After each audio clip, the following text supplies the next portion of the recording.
Hey,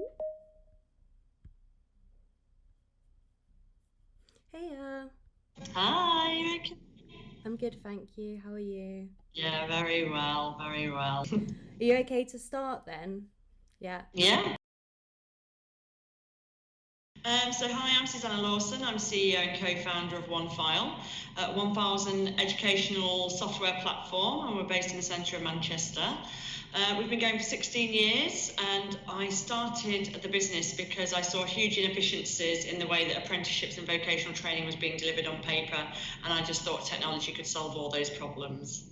And it is right now because I'm using your software to do my apprenticeship. Oh, are you? Yeah. Fantastic. Yeah. And it is really good actually. And I bet it's really paying off now that it's pretty much all online anyway. It is, yeah. Obviously, we've been really, really busy during the pandemic. Yeah, a lot of our customers are now using 100% of the features, whereas before they might not have been using everything before. So yeah, it's really, really, really busy time for us. But we're just grateful that we're able to support obviously all the apprentices and employers during this time to keep training going. Really. Hmm. I think, yeah, I was asked this question the other day. I think I'd sort of say, sort of buckle up and enjoy the journey, really, Mm. because it is such a ride and it is such a, an experience. And there's so many times when you think, goodness, you know, what's this part of the journey for? What is this? It's so difficult. It's so hard. But it's all just part of the sort of the like I say, the journey to get to where you end up being. And Mm. then you need the hard bits, Yeah. really. So yeah, just sort of try and enjoy it and Mm. appreciate that you're learning even when it does get difficult. Yeah, so we've been in business for obviously for 16 years. So I would say the biggest challenge over the years from start to now, and I'm sure it will continue, is getting the right people in the right roles at the right time.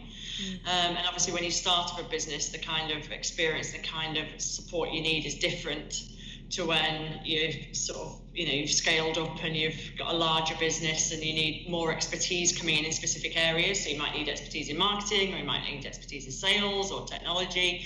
So you're looking for completely different people at those sort of stages of your growth, really. So that has been one of the hardest things, of understanding at each stage who it is you need Mm. and why you need them, and also understanding that they might only be there for part of the journey, Mm. because who was there at the beginning might not be the people there Mm. during the journey, because you just need different skills. And as you scale up as well, obviously the sort of feel of the business changes, and not everybody wants that. Some people just want to work in a sort of a Mm. lifestyle business, where it stays very stagnant and very samey every day, Yeah. whereas at OneFile, we're moving at speed and things are changing all the time. So we need people that are resilient and can cope with that kind of change. Mm. So it's just understanding that, and for the team to understand that as well. Mm. And I bet being in like a level of decision making, one of the challenges is having to sort of like let go of certain aspects. And there's a challenge in that if you're someone like me personally who likes to have control of everything, I bet that's quite a hard thing to do. It is, yeah. I'm a complete and utter control freak, as I'm sure some of the team will tell you. But what I need to do is understand that I need to build that trust with the team. And when I do have that trust, I'm able to empower them. So I was talking to our new CRO yesterday, and she said that I'd actually said in the interview one of the biggest challenges I would have would be to let it go Mm. and let this sort of, because I've directed the sales for the last 16 years. So I did actually say in her interview, this would be the hardest thing for me. And she did say that that was a concern for her joining the business, that I would just be micromanaging and interfering at every Mm. single stage. But she is, and the reason I brought her in is she is so much more experienced than me. She Mm. has had this kind of scaling up SaaS business, multiple times, whereas for me, it's my first time, it's my first business.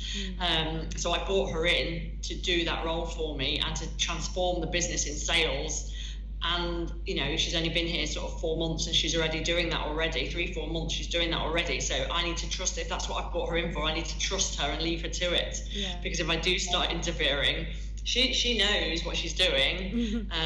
So I need to get on and trust her to do it. And actually, when you do find somebody like that, it's an absolute relief, Mm. because you do Yeah. feel like you can let go. And every time I speak to her, I said to her yesterday, I said, I feel relieved, and I feel calm when I finish talking to you, because I can see that you understand what the challenges are, and I can see that you've got ideas and solutions on how to fix it. And that for me is a great experience and a great sort of motivator to let her get on with it. But yeah, it is very, very difficult. Yeah. Oh, all the time. Yeah, absolutely. I think so many people sort of suffer from sort of imposter syndrome or self-doubt and thinking, goodness, it's National Careers Week this week, and I never in a million years thought I would be CEO of a tech company. That wasn't what I was told to do at school. That wasn't what I had ambitions of doing at school or at university, not until in my late 20s, and so how do I overcome it? So you just crack on, I think. I've got the business to run, and if I have any doubt, I've got a lot of business owner friends who I draw on if I'm having a sort of, oh goodness, am I doing the right thing here?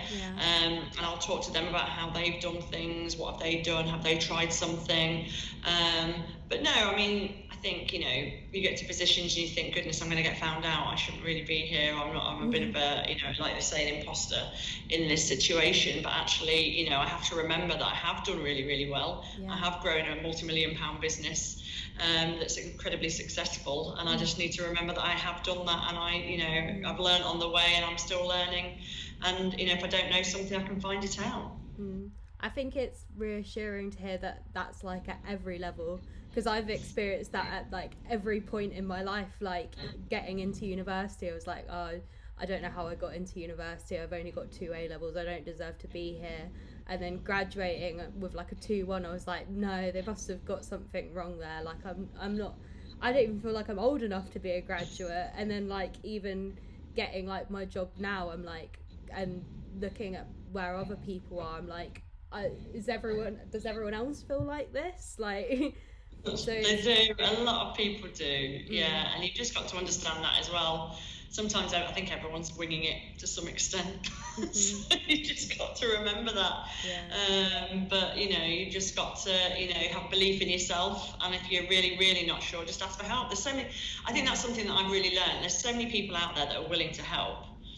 And willing to advise you and support you, that I can draw on. And I think building that network is something as well that's incredibly important in your personal life and your work life, because I when I have a problem at work, I think, oh, who would be the best person to ring to that, or I can ring this person, I can ring that person, and they're always happy to pick up the phone and speak to you in the same way that I would be if somebody rang me or needed my help. You've just got to remember that they are there. You don't have to do it all on your own.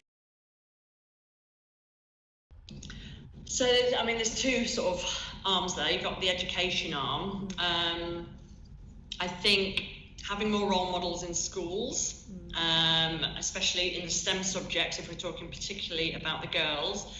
When I think back to my STEM subjects when I was at school, all the maths teachers were men, all the technology teachers were men. On the whole, all the science teachers were men, apart from maybe biology, which was a woman.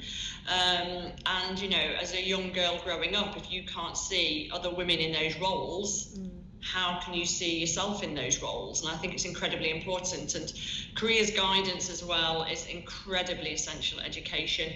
I've sort of chaired apprenticeship panels where Coca-Cola brought along 3 of their incredible engineering and manufacturing apprentices, which were all women, and every single one of them, they were only 18 to sort of early 20s, and every single one of them had come up against sort of some kind of stereotyping where they'd been told, do not go into engineering because it's for boys.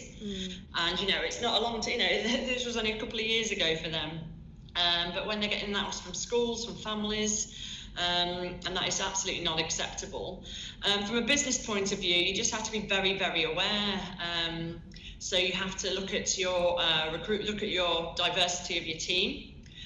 Understand that whoever's helping with your recruitment, so you might outsource it to an agency, you might have an internal HR team, depending how big you are, but you have to let them know that this is important to the business and you're expecting a diverse workforce, and therefore you need a diverse shortlist of candidates. We recently worked with a recruiter, and when the shortlist came back, it was all sort of white men, and I just said, no, you go out again. And you find us a diverse team, because I can't even start to select a diverse workforce if I don't have a diverse shortlist.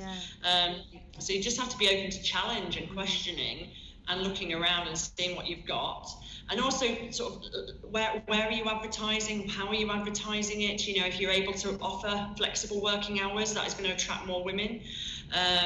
Sort of, you know, with diversity, so we're a national living wage employer, which we're incredibly proud of, and that we've seen that we've had an increase in diversity of shortlists applying for those roles because there is more money available, so that maybe some of the women are able to sort of understand, well, I can not have that benefit because I can now go to a job and be paid.